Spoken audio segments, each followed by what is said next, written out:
दोस्तों आज हम जानेंगे पाई के बारे में। ये पाई क्या है और कहाँ से आया और इसका इतिहास क्या है और इससे आइंस्टीन और स्टीफन हॉकिंग का क्या संबंध है।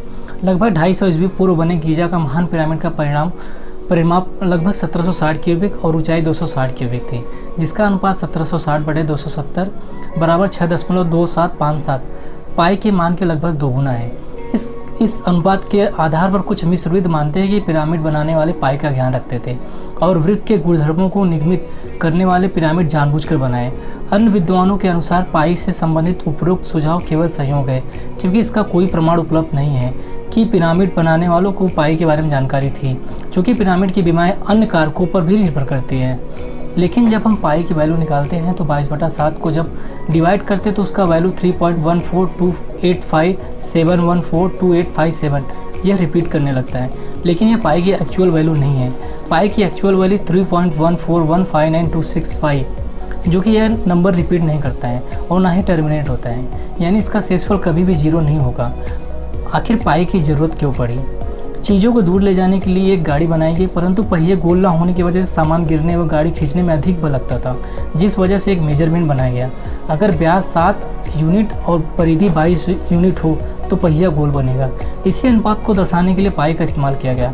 जब हम किसी वृत्त को बनाते हैं तो उसकी परिधि और व्यास सेम रहता है, जैसे कि यह वृत्त में इसका परिधि और व्यास दोनों सेम है। जैसे कि कोई भी वृत्त चाहे वह छोटा हो या बड़ा हो, उसका अनुपात लगभग 22/7 ही आएगा। जैसे कि एग्जाम्पल है, मान लो एक छोटा वृत्त है, उसका परिधि 22 और उसका व्यास 7 होगा। और मान लो उससे भी कोई बड़ा वृत्त है, उसकी परिधि 44 और उसका व्यास 14 है। अगर 44 को 14 से भाग करेंगे तो इसका अनुपात लगभग 22/7 आएगा। और मान लो उससे भी बड़ा कोई वृत्त है जिसकी परिधि 66 और व्यास 21 है। 66 को 21 से भाग देने पर लगभग 22/7 ही आएगा। अगर कोई गोलाकार वृत्त है, उसका वैल्यू 22/7 के ही अनुपात में आएगा। अगर किसी वृत्त की परिधि निकालनी है तो हम लोगों को पता है परिधि C और व्यास D, तो पाई बराबर C/D हो जाएगा। और हमें पता है कि व्यास के आधे को त्रिज्या कहते हैं, आधे को R और आधे को R, तो यह 2R हो जाएगा, यानी हम D की जगह पर 2R लिख सकते हैं। तो पाई बराबर C/2R हो जाएगा और C/2πr परिधि निकालने के लिए यह फार्मूला हो जाएगा। पाई को एग्जैक्ट वैल्यू अभी तक नहीं पता चला है। कुछ लोगों को पाई के एग्जैक्ट वैल्यू निकालने के लिए सुपर कंप्यूटर का उपयोग किए, 2 ट्रिलियन से लेकर 5 ट्रिलियन तक गए, लेकिन एग्जैक्ट वैल्यू अभी तक पाई की नहीं निकल पाई है। हम पाई की वैल्यू को 3.14 तक मानते हैं। 14 मार्च को 1:59 पर पाई डे के रूप में मनाया जाता है।